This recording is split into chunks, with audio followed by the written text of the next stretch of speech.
এও এক শাসক দলের গোষ্ঠীদ্বন্দ্বের ফল। কলকাতা পুরসভার দুই তৃণমূল কাউন্সিলর স্বরাজ মণ্ডল এবং তারকেশ্বর চক্রবর্তীকে শোকজ তৃণমূল কংগ্রেসের শৃঙ্খলা রক্ষা বা ডিসিপ্লিনারি কমিটির।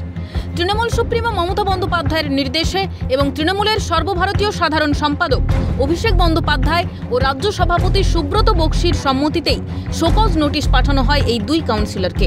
উল্লেখ্য, কলকাতা পুরসভার 110 নম্বর ওয়ার্ডের কাউন্সিলর স্বরাজ মণ্ডলকে মারধরের অভিযোগ ওঠে 104 নম্বর ওয়ার্ডের কাউন্সিলর তারকেশ্বর চক্রবর্তীর অনুগামীদের বিরুদ্ধে।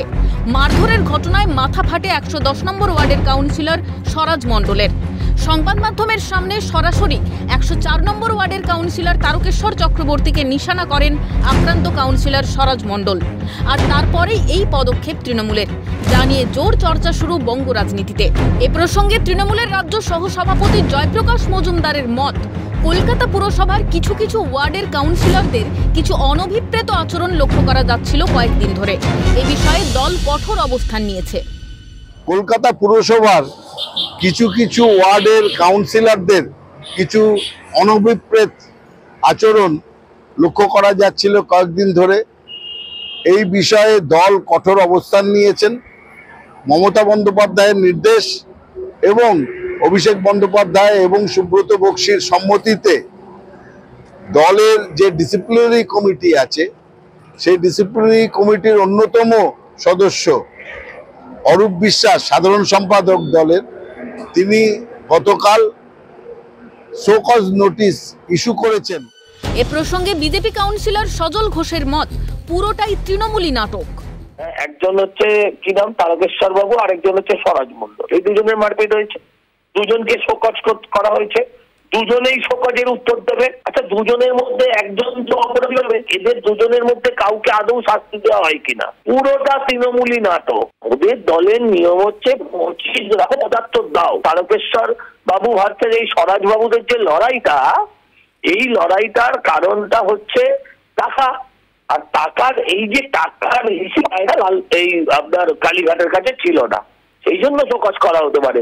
এদের মারপিট করার কারণে শোকজ কিছুতেই হতে পারে না। তৃণমূল দল, তার আবার অনুশাসন, তার আবার শোকজ। এ প্রসঙ্গে তাচ্ছিল্যের সুর কলকাতা পুরসভার প্রাক্তন মেয়র বিকাশ রঞ্জন ভট্টাচার্যের গলায়। তৃণমূল দল, তার আবার অনুশাসন, তার আবার শোকজ। এই সকালবেলা যদি শোকজ পাঠিয়ে থেকে সন্ধ্যেবেলা পার্টি অফিসে গিয়ে ওরা সবুজ আবির মাখিয়ে মিষ্টি টিষ্টি খেয়ে বলবে মমতা দেবী জিন্দাবাদ, খুনোখুনি চলবে। তৃণমূল দল এই শোকজ নিয়ে এত আলোচনা করার কি আছে? দেখেননি ওরা কুণালকে বার করলো, আমি বলেছিলাম 48 ঘন্টার মধ্যে ফিরিয়ে নেবে, 48 ঘন্টার মধ্যেই ফিরিয়ে নিয়েছিল। ওইটা একটা দল নাকি? ওটা ওর থেকে একটা পাড়ার ক্লাবও ভালো। যখন রাজনৈতিক পরিস্থিতি একটু ঘোরালো হয়ে যায়, যখন তৃণমূলের কাছে কোনো নতুন রাজনৈতিক বার্তা দেওয়ার অবস্থা থাকে না, তখন মুখ্যমন্ত্রী পরিকল্পিতভাবে এ ধরনের একটা স্টেটমেন্ট প্ল্যান করিয়ে দেন।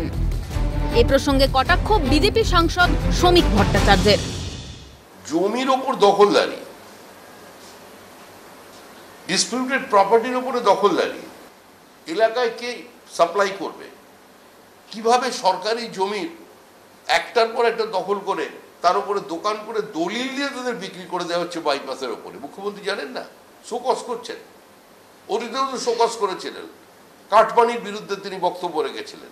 আসলে যখনই রাজনৈতিক পরিস্থিতি একটু ঘোরালো হয়ে যায়, যখনই তৃণমূল কংগ্রেসের কাছে কোনো নতুন রাজনৈতিক বার্তা দেওয়ার অবস্থা না থাকে, তখনই মুখ্যমন্ত্রী পরিকল্পিতভাবে এ ধরনের একটা স্টেটমেন্ট প্ল্যান করিয়ে দেন। এবার এটা নিয়ে আপনারা বিতর্ক করবেন, সন্ধ্যাবেলায় আমরা প্রত্যেকে টিভিতে যাব, একটা সান্ধ্যকালীন রাজনৈতিক রূপচর্চা হবে।